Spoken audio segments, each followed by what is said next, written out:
Disclaimer: this channel does not promote any violence, harmful, or illegal activities. All content provided by this channel is meant for an educational purpose only. রাজ্যে emergency থেকেও খারাপ পরিস্থিতি, হিংসা নিয়ে মমতাকে তোপ, ঘর ছাড়াদের নিয়ে রাজভবনে ঢুকতে পারলেন না শুভেন্দু, আইনে পথে হাঁটার হুঁশিয়ারি দিলেন শুভেন্দু অধিকারী। রাজ্যে জরুরি অবস্থা থেকেও খারাপ পরিস্থিতি, মমতাকে তোপ ডাকলেন আজ রাজভবনে ঢুকতে বাধা দেওয়ার জন্য শুভেন্দু অধিকারী।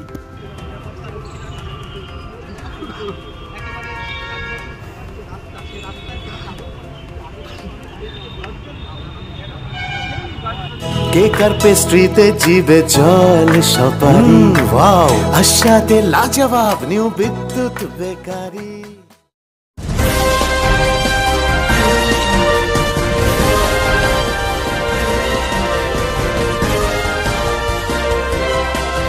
আমার মনে হয় ৭৭ সালে এমার্জেন্সির সময়ও এই জিনিস হয়নি। আমি বিরোধী দলনেতা, আমাকে 1 ঘন্টা এখানে আটকে রাখা হয়েছে। আমার সিকিউরিটিকে, পিএসওকে কলকাতা পুলিশের লোকেরা বলল অপেক্ষা করুন, জেনে আসছি, আর জেনে আসেনি। আর আমি মমতা বন্দ্যোপাধ্যায়ের মতো ভাঙচুর মারপিটের রাজনীতি করি না। আমি বেড়া নিচে হাত লাগাইনি। আমি এখানে 1 ঘন্টা ওয়েট করেছি in presence of every media. Governor সাহেবের ওএসডি এবং তার এডিসি কে মেসেজ করেছি। গভর্নর সাহেবের পক্ষ থেকে বলা হয়েছে রাজভবনের কাস্টোডিয়ান তারা, রাজভবনের বাইরের রাস্তা যেহেতু পুলিশের দায়িত্বে, তারা যে কাজ করেছেন অন্যায় করেছেন এবং গভর্নর সাহেব তার অফিসকে দিয়ে তিনি তার ওএসডি আমাকে যেটুকু জানিয়েছেন, তিনি মুখ্য সচিব, স্বরাষ্ট্র সচিবের কাছে রিপোর্ট চেয়েছেন। আমি তার মধ্যে যাচ্ছি না, যেহেতু মহামান্য রাজ্যপাল মহোদয়ের লিখিত অনুমোদন আছে এবং 144-এর নামে এখানে আটকানো যায় না। আমরা মিছিল করে যাইনি, সবাই গাড়িতে ছিল। এখানে আপনি দেখুন, আমি আপনাদের জ্ঞাতার্থে এটা দিচ্ছি। গতকাল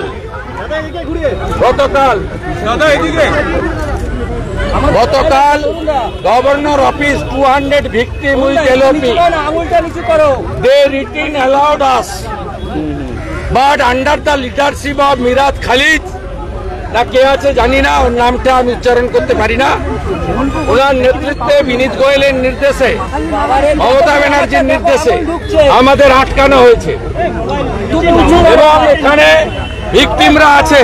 দেখুন হাত ভাঙা, দেখুন ভাইয়ের মাথা রিসিভারটা দিতে বল,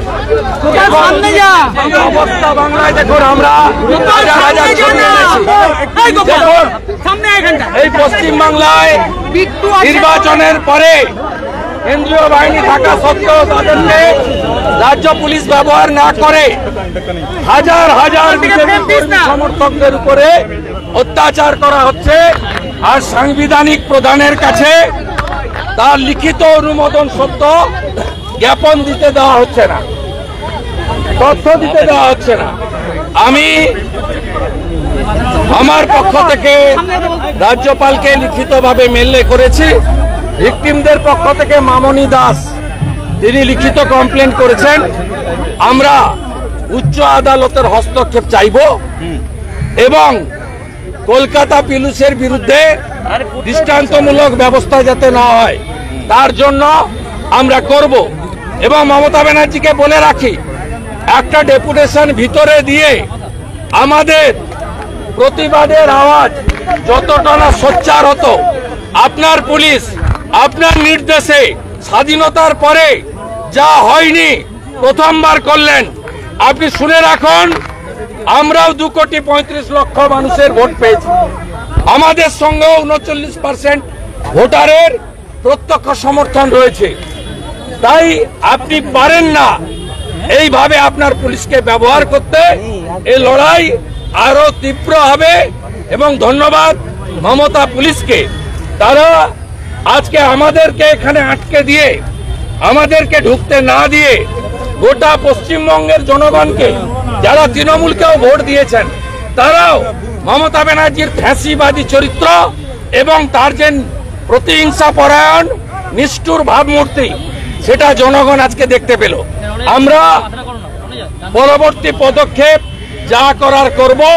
গভর্নরের কাছে আমরা একদম ঘটনা, লিখিতদের তালিকা, ছবি প্রত্যেকটা জায়গায় আমরা নিয়ে এসেছিলাম এবং নিশ্চিতভাবে আমরা পরবর্তীকালে, যেহেতু আমার জনস্বার্থের মামলা হাইকোর্ট গ্রহণ করেছেন, 18 তারিখে শুনানি করবেন প্রধান বিচারপতির, মাননীয় প্রধান বিচারপতির বেঞ্চ, সেখানে আমরা যা করার করব। আর আজকে যেভাবে রাজভবনের লিখিত অনুমোদন সত্ত্বেও ডিটেন্ড করা হয়েছে, আমাদের আটকানো হয়েছে এবং কার্যত সাংবিধানিক প্রধানকে, তার অফিসকে, এলওপিকে আজকে চ্যালেঞ্জ করা হয়েছে। আমরাও এর চ্যালেঞ্জ সঠিক জায়গায় আগামীকালই করব। বিনীত গোয়েল প্রস্তুত থাকুন, আপনাকে আমি হুঁশিয়ারি দিয়ে যাচ্ছি। কিন্তু রাজ্যপালকে মান্যতা দেওয়া হচ্ছে না, রাজ্যপালের নির্দেশকে। এই জিনিস কোনোদিন দেখেছেন? আপনার পিতৃদেবকে, আপনার আরো অগ্রজদেরকে জিজ্ঞেস করবেন তো, কেউ দেখেছেন? এই রাজ্যের যারা দীর্ঘদিন ধরে দশকের পর দশক রাজনীতি করেন, সংবিধান করেন, বিভিন্ন পেশার সঙ্গে যুক্ত আছেন, ইনক্লুডিং মিডিয়া, কোনোদিন দেখেছেন এই জিনিস? কখনো দেখেছেন? 77 সালেও আমার মনে হয় জরুরি অবস্থার সময় রাজভবনে এইরকম অবস্ট্রাকশন করা হয়নি। পারমিশন নেওয়া থাকলেও जो रोक के रखा है उसको पूछिए, ये गैर कानूनी है। ये सीधा सीधा गवर्नर जो कॉन्स्टिट्यूशनल हेड है उसका ऑफिस को चैलेंज कर रहा है और एलओपी को रोक दिया डिपुटेशन देने के लिए, विक्टिम को रोक दिया। इतना इतना छोटा छोटा लड़का लोग इस तरीके से, ये तो सैंपल है, इस तरीके से पीटा आप देख लीजिए। ये थाउजेंड्स ऑफ पिक्चर हुई था, 1000 से ज्यादा पिक्चर है हम लोग का साथ। किस तरीके से अत्याचार कर रहा है ये लोग।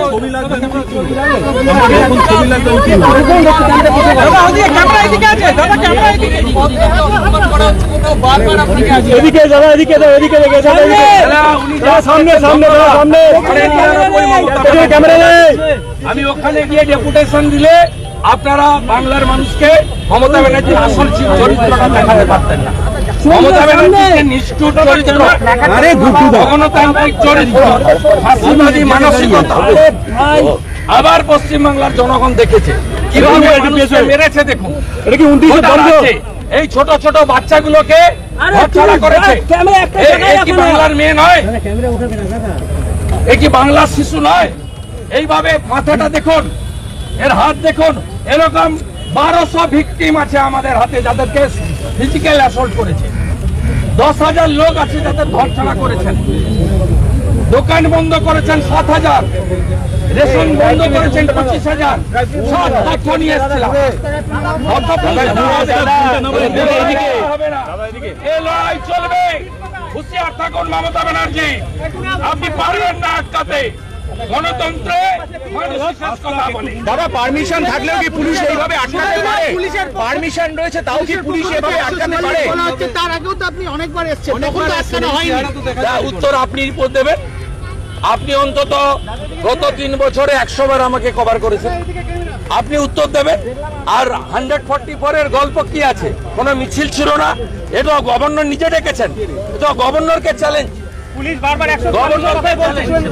গভর্নর নিজে ডেকেছেন, গভর্নর 200 ভিকটিমকে ডেকেছিলেন, গভর্নর 12,000 ভিকটিমকে ডাকেন।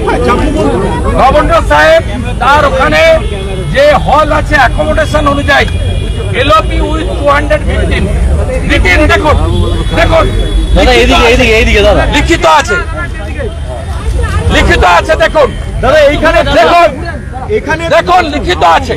আমি ঠিক জায়গায় যাব, ঠিক জায়গায় যাব।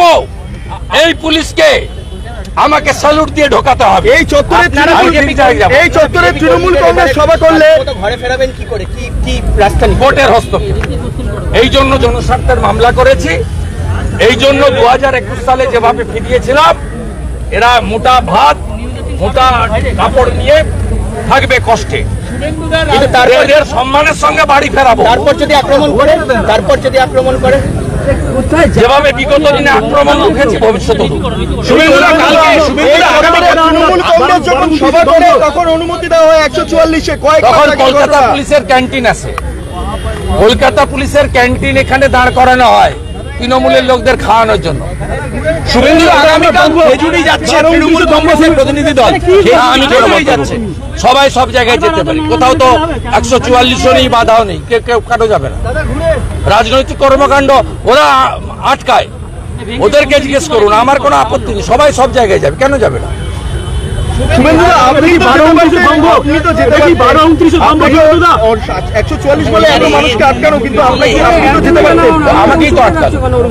আপনি তো প্রথম থেকে আছেন আমার সঙ্গে।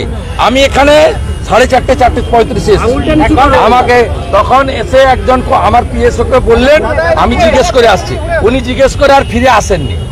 আর আমি মমতা ব্যানার্জির মতো ধ্বংসের রাজনীতি করি না। আমি এটাকে ভেঙে সরিয়ে, পরেরটাকে ভেঙে সরিয়ে আমি নয় ঢুকতে পারতাম, নয় আমাকে তুলে নিয়ে যেত লালবাগে। আমি আইন ভাঙবো না। আমি এখানে আমার গাড়ি এনেছি, আমি ল অ্যাবাইড করি, আমি রেসপন্সিবল পোস্ট হোল্ড করি, আমার পেটে শিক্ষা দীক্ষা আছে। আমি মমতা ব্যানার্জির মতো নিম্ন মেধার অশিক্ষিত অর্ধশিক্ষিত নই। আমার পিএসওকে কলকাতা পুলিশের একজন সাদা ইউনিফর্মে ছিলেন, বললেন আমি জিজ্ঞেস করে বলছি। আমি কন্টিনিউয়াস 45 মিনিট ওয়েট করেছি, উনি জিজ্ঞেস করে আর ফিরে আসেননি। তারপরে গভর্নর সাহেবকে জানিয়েছি, গভর্নর সাহেবের অফিস থেকে বলেছেন যে ওনারা গেট পর্যন্ত পাঠিয়েছিলেন কাউকে, গেটে যেহেতু আমি গেট পর্যন্ত পৌঁছাতে পারিনি, তার 100 মিটার আগে আটকে দিয়েছে, আমাকে আরো বেশি হবে। তা ওনারা বললেন যে বাইরে রাস্তার তো কাকে আটকাবে কাকে ছাড়বে পুলিশের, ওটা তো গভর্নর রাজভবনের নয়। ন্যাচারালি তাদের এখানে কিছু করার নেই, দে আর হ্যান্ড টু মাউথ। আমি যেখানে যাওয়ার যাব এবং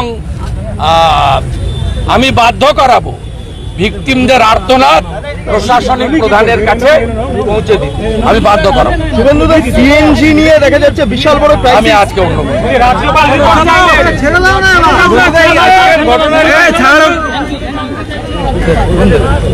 অধিকারের মধ্যে পড়ে, উনি জানতে চেয়েছেন আত্মহত্যা লেখে, আর আত্মহত্যাকে মমতা ব্যানার্জি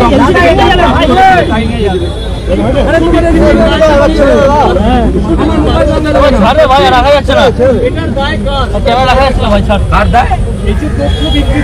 দাদা এদিকে ঘুরে, দাদা এদিকে ঘুরে,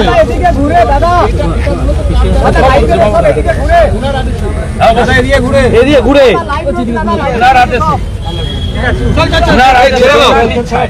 চলো চলো, থ্যাংক ইউ দাদা, থ্যাংক ইউ।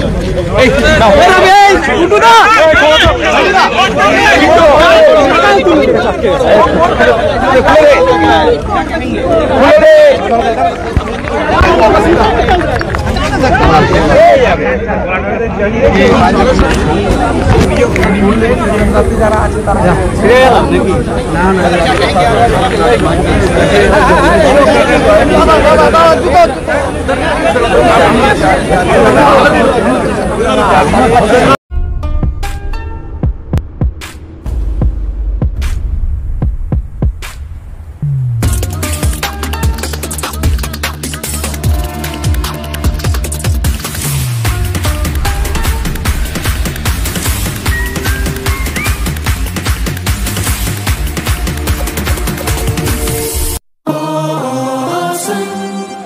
কেকার পেস্ট্রিতে জিবে জল সপারি, ওয়াও আশাতে লাজবাব নিউ বিদ্যুৎ বেকারি, টিপটপ টিফিনে और हैप्पी पार्टी, নিউ বিদ্যুৎ বেকারি, মানডে টু সানডে, ছোট বড় সবার পছন্দ একটাই, নিউ বিদ্যুৎ বেকারি, প্রতিদিন চাই চাই, না না না না।